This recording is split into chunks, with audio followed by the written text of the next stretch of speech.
मेरे प्यारे भाइयों और बहनों, माउंट एवरेस्ट, जहां बर्फीले तेंदुए, ग्लेशियर और ध्यानमग्न संत मिलते हैं। लेकिन अब वहां एक किंग कोबरा, हाँ, दुनिया का सबसे लंबा जहरीला सांप, जो पहले केवल उष्णकटिबंधीय जंगलों में पाया जाता था, अब 9,000 फीट की ऊंचाई पर एवरेस्ट के पास देखा गया है।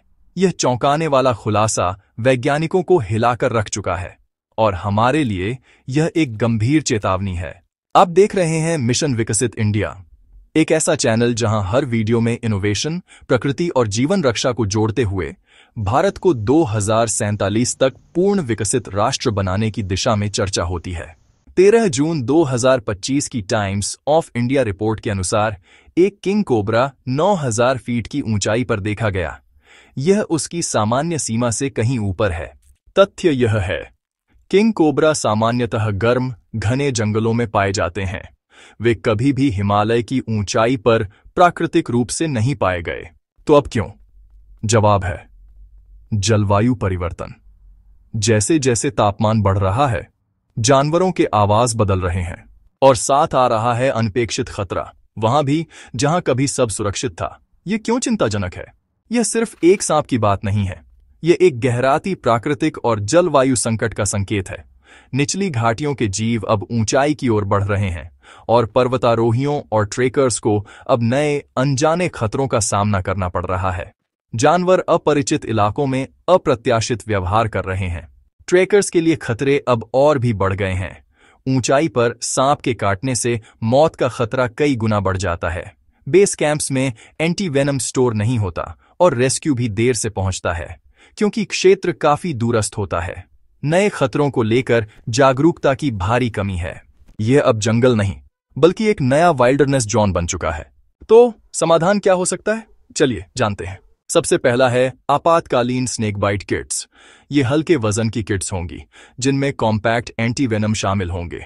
दूसरा है ट्रेल्स की ड्रोन निगरानी। थर्मल ड्रोन के जरिए गर्म रक्त वाले जीवों की पहचान की जा सकती है और तुरंत चेतावनी भी मिल सकती है।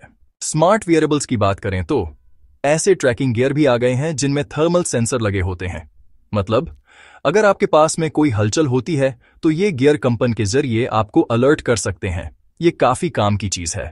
अब एआई आधारित वाइल्ड लाइफ मैपिंग भी बहुत मददगार है। कैमरा ट्रैप्स और आर्टिफिशियल इंटेलिजेंस की मदद से हिमालयी क्षेत्रों में सांपों और दूसरी प्रजातियों की मूवमेंट को ट्रैक किया जा सकता है।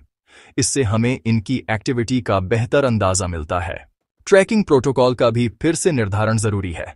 हर ट्रैकर ब्रीफिंग में वाइल्ड लाइफ सेफ्टी और स्नेक अवेयरनेस को जरूर शामिल करना चाहिए। इससे सभी ट्रैकर्स को पहले से जानकारी मिल जाती है, जो कि काफी जरूरी है। संरक्षण के साथ साथ इनोवेशन भी बहुत जरूरी है। वाइल्ड लाइफ संस्थानों के साथ साझेदारी करके हमें जलवायु के कारण प्रजातियों के माइग्रेशन पर गहराई से अध्ययन करना चाहिए। अब जलवायु पुनर्स्थापन की बात करें तो दुनिया को कार्बन न्यूट्रल बनाना अब अनिवार्य हो गया है। वैसे ऑस्ट्रेलिया के सिडनी विश्वविद्यालय के प्रोफेसर मैक्स क्रॉसली ने सिंथेटिक क्लोरोफिल का आविष्कार कर लिया है, जो कि वाकई में एक बहुत बड़ी उपलब्धि है। अब जरूरत है कि भारत के वैज्ञानिक आर्टिफिशियल फोटोसिंथेसिस यानी कृत्रिम प्रकाश संश्लेषण के लिए दिन रात मेहनत करें। ये तकनीक वायुमंडलीय CO2 को सोख सकती है, ऑक्सीजन छोड़ सकती है और कार्बन परमाणु से ऊर्जा भी पैदा कर सकती है। सोचिए, हम ऐसा इंजन और वाहन बना सकते हैं जिसकी छत पर सिंथेटिक क्लोरोफिल की परत हो, जो सूर्य की रोशनी से CO2 को सोखकर उसे तोड़ दे, कार्बन से इंजन को ऊर्जा दे और ऑक्सीजन वायुमंडल में छोड़ दे। कितना कमाल का इनोवेशन हो सकता है ना? एवरेस्ट पर सांप कोई कल्पना नहीं, बल्कि एक जलवायु संकट की जीवित सच्चाई है। भारत जब नई खोजों और रोमांचक पर्यटन की ओर बढ़ रहा है, तो हमें अनुकूल सुरक्षा और टेक्नोलॉजिकल समाधान के लिए भी तैयार रहना होगा। हमें एक ऐसी तकनीक विकसित करनी होगी जो हमारी धरती को कार्बन न्यूट्रल बना सके। भारत कृत्रिम प्रकाश संश्लेषण के लिए R&D आरंभ कर सकता है और फिर ऐसे ऑक्सीजन उत्सर्जक इंजन और वाहन बना सकता है जो कार्बन डाइऑक्साइड को सोखें, ऑक्सीजन छोड़ें और कार्बन से ऊर्जा बनाएं। प्रकृति को बदलने से रोकने के लिए हमें समय, ऊर्जा और धन का निवेश करना ही होगा। चैनल मिशन विकसित इंडिया का लक्ष्य है कि भारत के स्कूल कॉलेज में अध्ययन करने वाले छात्र रिसर्च और डेवलपमेंट के कार्य में जुड़े हुए वैज्ञानिक इस इनोवेटिव आइडिया पर सोच विचार करें और अगर संभव हो तो इसे रिसर्च और इनोवेशन के टेबल पर ले जाएं और नया आविष्कार करें। अगर आप मानते हैं कि भारत कृत्रिम प्रकाश संश्लेषण के लिए अनुसंधान शुरू करे और ऐसे इंजन और वाहन बनाए जो वायुमंडलीय कार्बन डाइऑक्साइड को सोखकर ऑक्सीजन छोड़ें और कार्बन से ऊर्जा बनाएं ताकि भारत जलवायु संकट से मुक्त होकर कार्बन न्यूट्रल राष्ट्र बन सके, तो इस वीडियो को लाइक करें, ज्यादा से ज्यादा शेयर करें और हमारे चैनल मिशन विकसित इंडिया को सब्सक्राइब करें। बेल आइकन दबाना मत भूलिए ताकि कोई भी ऐसा आइडिया न छूटे जो हमारे भविष्य को बदल सकता है। यह है मिशन विकसित इंडिया।